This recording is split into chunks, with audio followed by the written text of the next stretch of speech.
A growing concern for many who've been involved in international adoptions from Liberia is the issue of disrupted adoptions. A disrupted adoption is one in which an adoptive family decides they're no longer able to parent their adoptive child, often because their child's needs are greater than the family anticipated. I believe this issue has caused the leaders of Liberia to pause over the past year and consider whether or not adoptions are in the best interest of children, if there's even a small possibility of a small number of disruptions. As an adoption coordinator for Christian Adoption Services, I have specific knowledge about this subject. Christian Adoption Services is licensed in the U.S. and in addition has the highest international accreditation by the Hague Convention. Each year, I'm required to do a minimum of 32 hours of training in regards to best practices in international adoptions.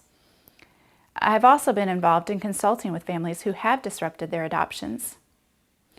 I've learned much from these experiences about helping families pursue successful adoptions.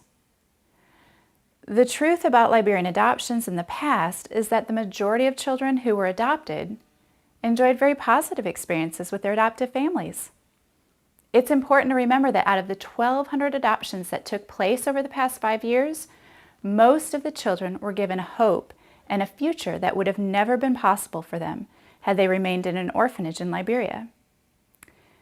And yet, it's also true that some children faced a very difficult transition to their new life.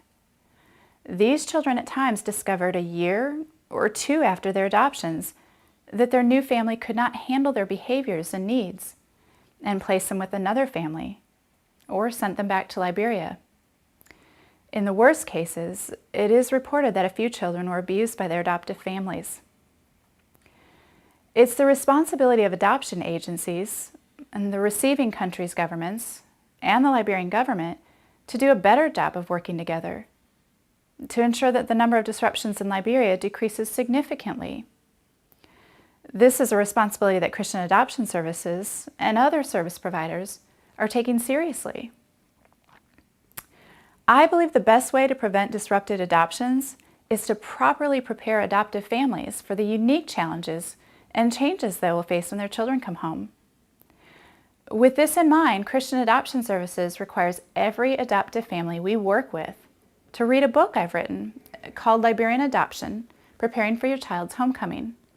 The book deals with topics like common post-adoption challenges, understanding and staying connected to Liberian culture, medical needs, and many other topics that prepare families to best parent their Liberian children. In addition, we require families to complete 10 hours of further training that's specific to international adoptions. We also connect families with others who've already adopted from Liberia so that they can ask questions and have a resource to go to when their children come home.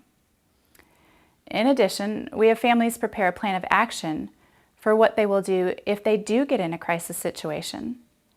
As part of this plan, we ask families to cite experts in adoption, like psychologists, doctors, and therapists, who they can go to if there's a need. Families also cite other community members who are committed to helping them in a crisis situation. Specific training to prepare families for adopting Liberian children has only recently become available and recognized as necessary. This should be a requirement for all Liberian adoptions. Another way to decrease the number of disrupted adoptions would be for Liberian government only to give accreditation to service providers who are licensed, meaning these agencies have proven that they process adoptions in the best interest of children and not for financial gain. No longer permitting independent adoptions would decrease disruptions. It should be a requirement for accreditation that licensed providers have a standard training program to prepare adoptive families, with minimum requirements that are the same for every adoption, no matter what agency a family works with. Adoption agencies should also be encouraged to limit the number of children that any one family is adopting at a time. Families who are adopting multiple children should receive special counsel and the resources that will be needed to meet the needs of their children. The same should be true for older child adoptions. Families should receive specific counseling about the increased challenges that older child adoptions typically bring.